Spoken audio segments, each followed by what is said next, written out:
ক্ষমতা আর প্রশাসনকে ব্যবহার করে আত্মপ্রচারের নগ্ন উদ্যোগ অভিষেক বন্দ্যোপাধ্যায় সেবাশ্রয় নিয়ে দায়ের হলো নতুন অভিযোগ।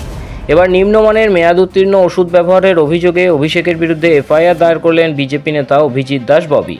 ওদিকে স্থানীয় বাসিন্দাদের দাবি, সেবাশ্রয় ক্যাম্প থেকে দেওয়া ওষুধ খেয়ে তাদের সমস্যা কমার বদলে বেড়ে গিয়েছিল। এমনকি সেবাশ্রয়ের ওষুধ খেয়ে তাদের প্রাণ সংশয় হয়েছিল বলে গুরুতর অভিযোগ করেছেন কয়েকজন। গোপন সূত্রে খবর পেয়ে গত 25শে জুন প্রশাসনিক আধিকারিকরা ডায়মন্ড হারবারের হিঞ্চাবেড়িয়া গ্রামে তল্লাশি চালান। সেখানে একটি ঘেরা জমির মাটি জেসিবি দিয়ে খুঁড়তেই চক্ষু চড়ক গাছ হয়ে যায় সবার। মাটির নিচ থেকে উদ্ধার হয় ট্রাক ট্রাক ওষুধ, যার বাজার মূল্য কয়েক কোটি টাকা বলে অনুমান। সেই ওষুধ উদ্ধারের ঘটনায় অবশেষে পুলিশের লিখিত অভিযোগ দায়ের করলেন বিজেপি নেতা অভিজিৎ দাস ববি। এবং অনেক সেবাশ্রয়ের লোগো ছিল। তা কী এমন বিষয়টা বললো যে সেবাশ্রয়ের ওই ক্যাম্পগুলোর ওষুধগুলো খুব তাড়াতাড়ি, যে সরকার চেঞ্জ হয়ে গেল অমনি সঙ্গে সঙ্গে সেখানটায় মাটিতে চাপা দেওয়া হলো কোটি কোটি টাকার ওষুধ। তো এইটার ব্যাপারে ইনভেস্টিগেশন করা দরকার। এবং আমরা যখন পুলিশে খবর দিলাম, পুলিশ ডিপার্টমেন্ট থেকে গেল, সেখানে যখন মাটি করে দেখা যাচ্ছে যে প্রচুর পরিমাণে ওষুধ আছে, সেই ওষুধগুলো নিয়ে এটা স্বাস্থ্যমন্ত্রকেও ফোন করেছিল, বিএমএস থেকে শুরু করে সিএমএইচকে, কিন্তু স্বাস্থ্য ডিপার্টমেন্ট থেকে কেউ এখানে আসেনি। এখন পারুলিয়া কোস্টালে থানায় বস্তা মানে বন্দি অবস্থায় প্রচুর ওষুধ রয়েছে। তো ওষুধগুলো যখন আমরা চেক করি, সেখানে দেখা যায় যে ওষুধগুলোর মধ্যে অনেকগুলোই হচ্ছে সেবাশ্রয় ক্যাম্পের আগের এক্সপায়ারি ওষুধ, আর কিছু কিছু এক্সপায়ারি নয়। তো এক্সপায়ারি ওষুধ সেবাশ্রয় ক্যাম্পে, তার মানে এটা থেকে প্রমাণ হয় যে এক্সপায়ারি ওষুধগুলো সমস্ত ইউজ করা হতো। এবং আপনার দেখা গেছে যে এমন একটা ওষুধ যেটা মার্কেটে হয়তো দাম রয়েছে হচ্ছে 10 টাকা, সেটা এমআরপি রয়েছে 120 টাকা। এবং সেগুলো কোম্পানিগুলো হচ্ছে সমস্ত লোকাল কোম্পানি, প্রত্যেকের যে কোম্পানিগুলো এসছে, আমার অন্তত নলেজে আসেনি এগুলো দামি কোম্পানি নয়। অর্থাৎ ওই মানে লোকাল কোম্পানিগুলোর ওষুধে এমআরপিটা বাড়িয়ে কোটি কোটি টাকা ইচ্ছা করে লুণ্ঠন করা হতো, যে আপনার যাতে একটা লার্জ সাম অফ মানি আর কি লুট করা যায়।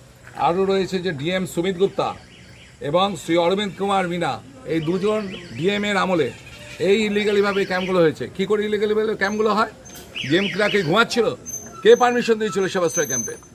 এবং যত সিএমএ ছিলেন, দুজন সিএমএইচ এবং যারা বিএমএ ছিলেন, প্রত্যেকের আমি ইনক্লুড করেছি। এছাড়া unknown categories of person recording identification, যারা অ্যাডমিনিস্ট্রেটিভ ম্যানেজমেন্টে ছিল, প্রকিউরমেন্ট ম্যানেজমেন্টে ছিল, ফাইন্যান্সিয়াল ম্যানেজমেন্ট, ইনভেন্টরি, লজিস্টিক, এইরকম করে ক্লিনিক্যাল অ্যান্ড ফিল্ড স্টাফ। এখানে অশিক্ষিত যারা লেখাপড়া যায় না, যারা ওই ওষুধ দোকানে কাজ করে, সেই রকম আপনার লোকদের নিয়ে কাজ করেছে। যেমন সাদুরঘাটের সামন্ত মেডিকেল, সেখানে একটি ছেলে সামন্ত, যার বাবা হচ্ছে হাতুড়ি ডাক্তার, টুটু সামন্ত ডাকনাম, সেই ছেলেটিকে এনে ডাক্তারের অ্যাপ্রনের পোশাক পরিয়ে সেখানে সেবাশ্রয় ক্যাম্পে ইউজ করেছে। ডায়মন্ড হারবারের মানুষদের নিয়ে ছিনিমিনি খেলেছে অভিষেক ব্যানার্জি। কত লোকের কিডনি খারাপ করে দিয়েছে, কত লোকের লিভার খারাপ করে দিয়েছে তার নেটিক এক্সপায়ারি ওষুধগুলোকে দিয়ে, এইভাবে ইলিগালি ওষুধগুলোকে দিয়ে, যারা ডাক্তার নয় তাদেরকে দিয়ে, যারা হাতুড়ে ডাক্তার, যারা হোমিওপ্যাথি ডাক্তার, তাদেরকে দিয়ে ওষুধ প্রেসক্রাইব করিয়েছে। একে ছাড়া যাবে না, এদের ছাড়লে আমাদের পাপ হবে। ওদিকে অভিষেকের সেবাশ্রয়ের পরিষেবা নিয়ে প্রকাশ্যে মুখ খুলতে শুরু করেছে সাধারণ মানুষও। স্থানীয় মহিলারা দাবি করেছেন, শিবিরের চিকিৎসকদের পরামর্শ মতো ওষুধ খাওয়ার পর তাদের উপকার হওয়া তো দূরের কথা, উল্টে শারীরিক অস্বস্তি ও অসুস্থতা দেখা দেয়। কয়েকজনের ক্ষেত্রে পরিস্থিতি এতটাই জটিল রূপ ধারণ করেছিল যে তাদের প্রাণ সংশয় পর্যন্ত তৈরি হয়েছিল বলে দাবি করা হচ্ছে। আমার তো ভালো পান, আমি নার্ভের জন্য গিয়েছিলাম, নার্ভের ওষুধ দিল, আমার কোনো কাজেই লাগে না। আমি উপরন্তু ওখানে খেয়ে আরো অসুস্থ হয়েছি ওষুধ। 2 নম্বরই ওষুধ। তারপরে আমাকে বললো তোমার প্রেশার বেড়ে গেছে, বলে প্রেশারের ওষুধে, যেমন বাইরের ডাক্তার দেখেন তোমার প্রেশারই নেই, নর্মাল প্রেশার। বলে আপনাকে কে প্রেশারের ওষুধ দিয়েছে? আমরা তো নর্মাল প্রেশার। তখন থেকে প্রেশারের ওষুধ দিয়েছে, বলে প্রেশারের ওষুধ খেতে পারে, আমার হাই প্রেশার। আমি গিয়েছিলাম, শুনেছিলাম ওখানে ভালো চিকিৎসা পাবো, ওই জন্য গিয়েছিলাম। কিন্তু ওখানে যখন যাই, আমার মাথা ঘুরছিল বলে গিয়েছিলাম। কিন্তু ওখানে যেতে আমার সুগার টেস্ট করেছিল, সুগার টেস্টে হয়েছিল ফাস্টিং 623 মতো। এবারে 623 মতো হওয়ার পরে ওরা আমাকে ওষুধ দিয়েছিল। সেই ওষুধটা আমি একবেলা খাওয়ার পরে আমি পরের দিন বিছানা থেকে উঠতে পারিনি। সেই জন্য আমি প্রাইভেটে ডাক্তার দেখিয়েছি। ডাক্তার দেখানোর পরে আমার ফাস্টিং হয়েছিল 230, আর শেষেরটা হয়েছিল 180। হ্যাঁ, ওই ওষুধ খেয়ে আমি পুরো বিছানা সজ্জা হয়ে গেছিলাম, আমি উঠতেই পারিনি 1 সপ্তাহ পর। হ্যাঁ, ওখান থেকে ওষুধ দিয়েছিল, সেবাশ্রয়ী থেকে ওষুধ। কিন্তু তারপরে প্রথমে যখন এই ফাস্টিংটা করেছিল ওখানে এত রিপোর্ট এলো, একদিন পরে আবার এই রিপোর্টটা এলো, পুরো সম্পূর্ণ মেশিন পুরো ভুল ছিল, পুরো মেশিন ভুল ছিল। তাহলে আমি তো মানে ওই ওষুধ যদি খেতাম তাহলে আমি আজ তো মারাই যেতাম। গিয়ে দেখলাম ওখানে নাকি ভালো ভালো বলে, সবাই মিলে বলছে ভালো ভালো সিনিয়র ডাক্তাররা বসে, কিন্তু গিয়ে দেখলাম যে যেই সব ওষুধ দিয়েছে সেই সব ওষুধ আরো বেশি অসুস্থ হয়ে গেছে। বাড়ি বাড়ি থেকে ডেকে নিয়ে গেছে। ওষুধগুলো খাবার পরে দেখছি মাথা ব্যথা, ঘুম হয়ে যাচ্ছে, চোখ ফোক ধোঁয়া হয়ে যাচ্ছে, উঠতে পারছি না। এবার দেখো আমরা খেতে খাই, ঠিক আছে, আমরা কাজ করে খাই, এবার আমরা কাজেও যেতে পারছি না, পুরো 2 মাস ধরে বিছনা সহ্য হয়েছিলাম। তারপরে কি করেছে আমার হাজবেন্ড নিয়ে গিয়ে প্রাইভেটে ডাক্তার দেখে আমাকে সুস্থ করেছে। যেরকম নার্সিংহোম হয় সেই রকম একদম ভাবে তৈরি হয়েছিল, কিন্তু আমরা পরিষেবা সেইভাবে পাইনি। এমনকি টয়লেট পর্যন্ত, ওই পরিষেবা টয়লেট পর্যন্ত তৈরি করা হয়েছিল, কিন্তু এসি লাগানো হয়েছিল, কিন্তু সেই পরিষেবা কি আমরা পেয়েছি? আদৌ পাইনি সেই পরিষেবা।